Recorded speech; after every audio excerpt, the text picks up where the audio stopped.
Oi, eu sou a Tati Ribeiro e eu ajudo profissionais de P&D a entregarem o produto certo para os seus consumidores. Me conta, você já teve que fazer alguma alteração no seu produto e ficou sem saber se essa diferença ia ser perceptível ou não para as outras pessoas e para os seus consumidores? Provavelmente já, né? Alguma mudança de matéria-prima, um fornecedor diferente, alguma mudança que você teve que fazer no processo? Então, se você já teve que fazer isso, o vídeo de hoje é para você. Eu vou te mostrar como você pode usar uma ferramenta para que você tenha mais segurança de que o produto que você está entregando atinge o objetivo que você esperava. E qual ferramenta é essa? Essa ferramenta é o teste triangular. O teste triangular é uma das muitas metodologias da análise sensorial. Ele é classificado como um método discriminativo e serve para descobrir se existe diferença sensorial perceptível entre duas amostras. Esse teste ele considera o produto como um todo, ou seja, ele leva em conta diferenças gerais. Você vai descobrir se, de uma maneira geral, dois produtos são iguais ou diferentes, sem perguntar de algum atributo específico. E por que é interessante usar o teste triangular? Bom, eu posso citar aqui um monte de vantagem técnica, mas a que eu considero mais importante é que ele vai te dar muito mais segurança para tomar uma decisão sobre o seu produto. Você vai ter certeza do trabalho que você está entregando e de que realmente pode considerar aquele desenvolvimento finalizado e aquele produto entregue.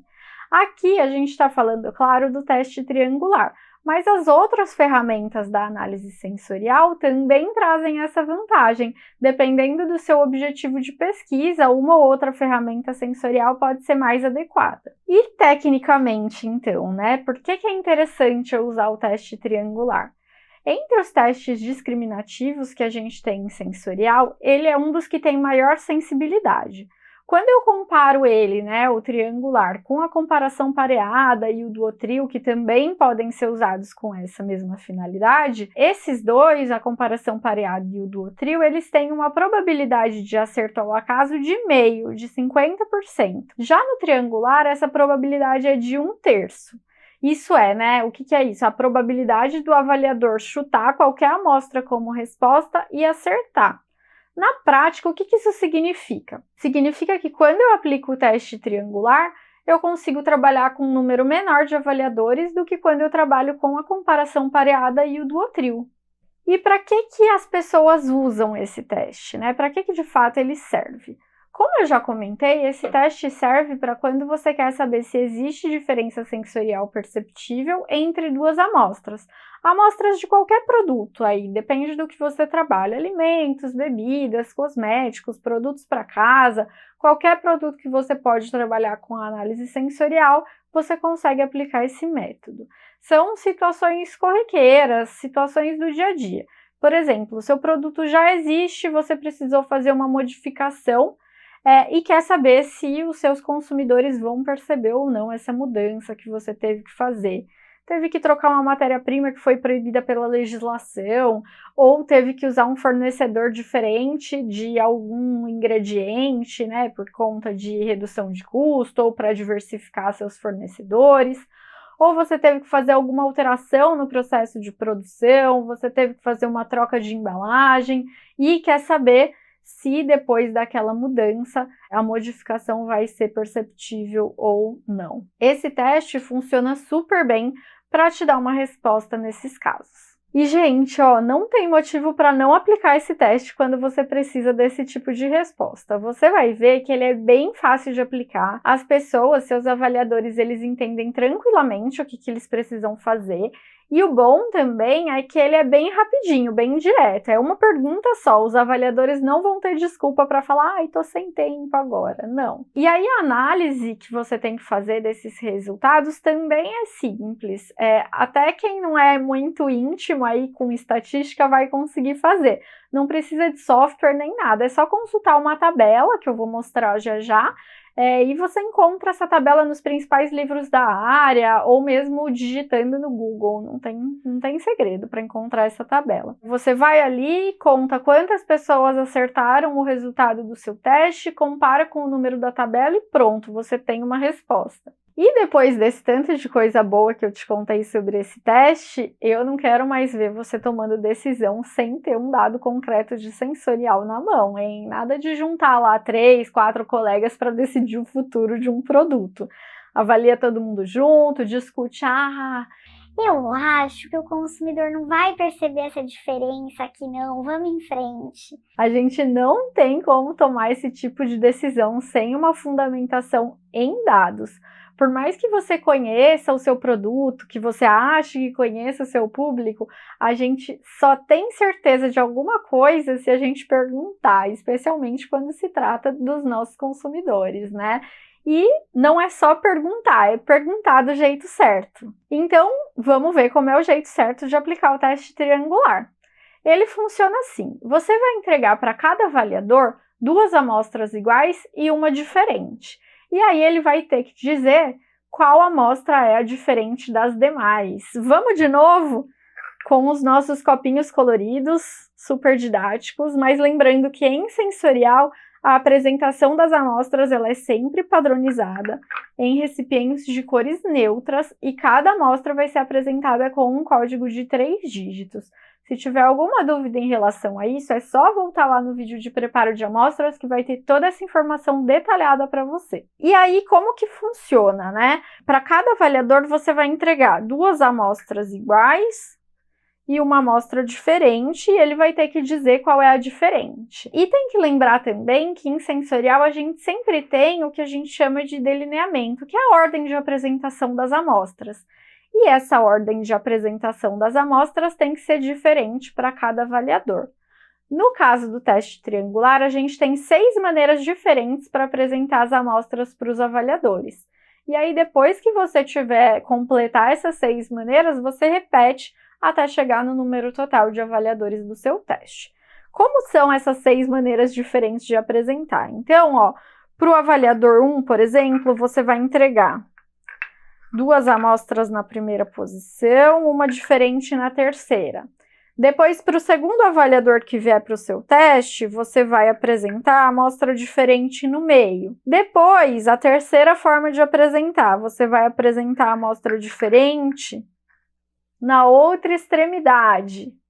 E eu ainda tenho as outras 3 possibilidades, que são quando eu tenho uma amostra azul e 2 amostras rosas. Então, eu venho aqui com a diferente em uma extremidade, depois eu venho com a minha amostra diferente no centro, e depois eu venho com a minha amostra diferente na outra extremidade. Então, essas são as 6 possibilidades de forma de apresentar as amostras de delineamento em um teste triangular. Aí, tem também as tabelas que eu mencionei que a gente usa para analisar os resultados. Primeira coisa que você precisa ver nelas é o número mínimo de avaliadores que você vai ter que chamar para fazer seu teste. Para definir isso, você tem que olhar para o objetivo do seu projeto. São 2 possibilidades.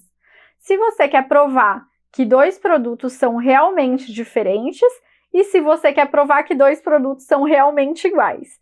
Então, se você quer provar que 2 produtos são realmente diferentes, a gente diz que é um teste de diferença. Se você quer provar que 2 produtos são realmente iguais, aí a gente diz que é um teste de similaridade.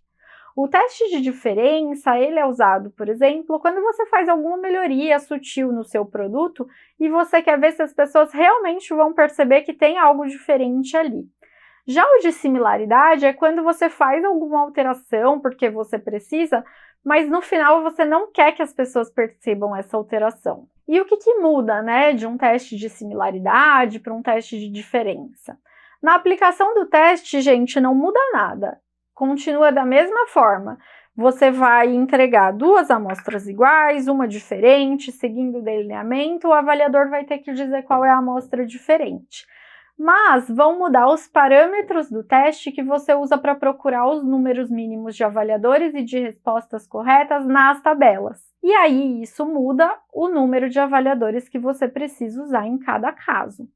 Aqui eu vou te dar uma indicação do que é usado em geral e em um próximo vídeo eu conto todos os porquês desses números e como você pode também brincar com eles, tá?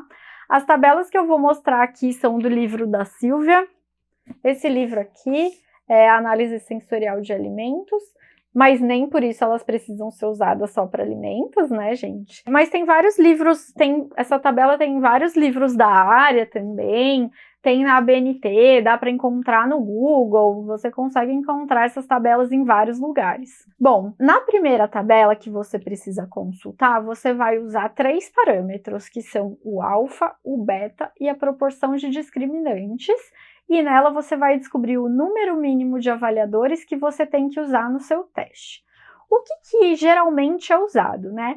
Nos testes de diferença, eu preciso de um alfa menor.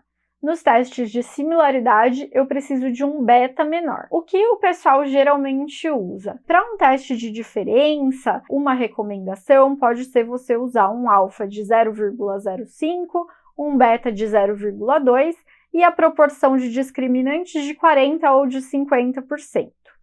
Se eu vou para um teste de similaridade, eu tenho que reduzir o meu beta. Então, eu posso usar um alfa de 0,2, um beta de 0,05 e uma proporção de discriminantes aí que vai entre 0,2 e 0,4, né? Entre 20% e 40%.